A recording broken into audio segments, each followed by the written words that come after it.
제일 중요한 건 여론조사 결과입니다. 여론조사가 득표율로도 이어지기 때문이죠. 이맘때 조사가 거의 끝까지 간다. 정설입니다. 엠브레인 퍼블릭 조사 살펴보도록 하겠습니다. 5월 18일부터 19일까지 조사했고요. 특이점이 좀 있다면 전화 면접을 했습니다. 안정적인 여론조사라는 거죠. 지난주와 이번 주 조사 결과 살펴보시면 이재명 후보 이번 주 50, 지난주보다 4%포인트 올랐고요. 김문수 3%포인트 올라서 36. 요즘 보수 결집세가 특히 ARS 조사에서 가장 많이 두드러지긴 하는데 전화 면접 조사에서도 확인되는 부분입니다. 이준석 후보는 6인데 이 조사에서는 하락한 수치로 나타나긴 했는데 다른 여론조사 종합해보니까 이준석 후보도 조금 오르긴 했더라고요.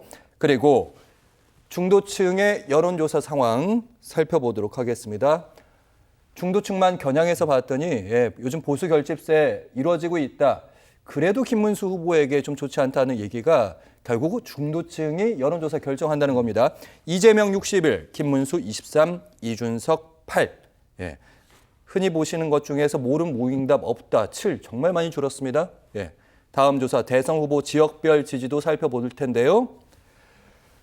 여러 조사들이 있는데 TK라고 하는 대구 경북 그리고 부산 울산 경남 PK 이 지역만 좀 유심히 보시면 될 것 같습니다. TK는 이재명 30, 김문수 58.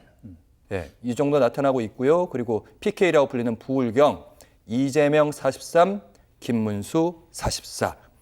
이종원 평론가님, 어쨌든 세 가지 정도 볼 수 있을 것 같은데 김문수 후보가 많이 따라붙고 있고 이준석 후보 입장에서는 두 자릿수 지지율 이렇게 올려야지 뭔가 단일화 때 얘기를 해볼 수 있을 것 같아요. 그러니까 이준석 후보 입장에서는 사실은 뭐 많이 나오면 좋긴 하죠.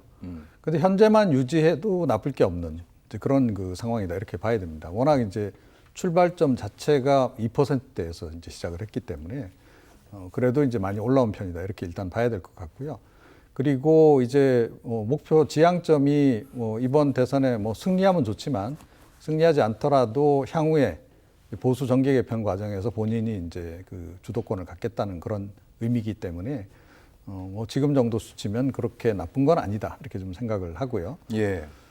지금 이제 첫 TV 토론이 있었고 그 첫 TV 토론 이전과 이후 상황이 조금 이제 기류가 조금 바뀌는 것 같아요. 그래서 특히 중도층 같은 경우에 그러니까 아무래도 이 김문수 후보로는 좀 어렵겠다 그런 인식이 좀 많이 퍼지기 시작한 것 같고 그런 상태에서 그럼 누구를 찍을 거냐 하는 데서는 이제 나뉘는 거죠. 차라리 그냥 될 만한 이재명 후보를 그냥 찍겠다는 사람과 안 될 건 뻔하지만 그래도 이준석을 지지하는 게 미래를 보고 그쪽을 투자하는 게 낫지 않겠냐 이렇게 좀 나뉘는 그런 이제 경향성을 지금 보여주고 있는 그런 상황이 아닌가 그렇게 생각을 합니다. 네, 이종훈 평론가께서는 중도층 지지율에 좀 더 관심을 표하셨는데 민주당 입장에서는 50을 넘는 여론조사가 많기 때문에 이재명 후보 안전하다. 이거에 대해서 후보의 득표율 언급하지 말라. 경계령까지 내렸습니다. 그도 그럴 것. 최근에 이제 보수 언론에서도 이러다가 이제 보수 괴멸할 수 있다.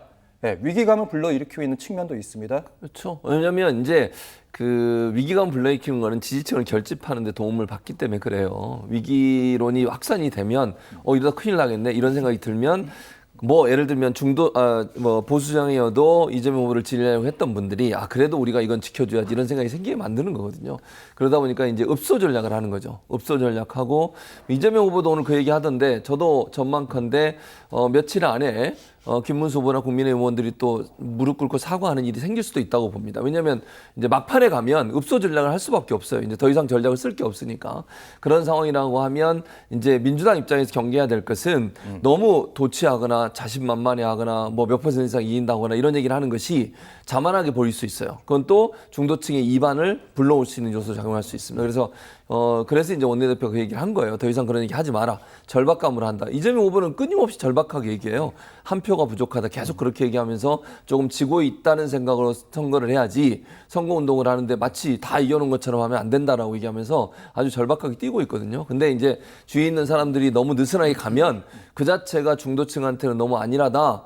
교만하다, 자만한다 이런 얘기가 되다 보면 중도층 이반이 일어날 수 있는 것도 막아야 되고, 두 번째는 읍소 전략이 국민의힘이나 아니면 보수정에서 일어나게 되면 이제 거기에 대해서 일정 부분 동조하는 또는 동정론이 생기게 돼서 지지층이 올라갈 수 있거든요.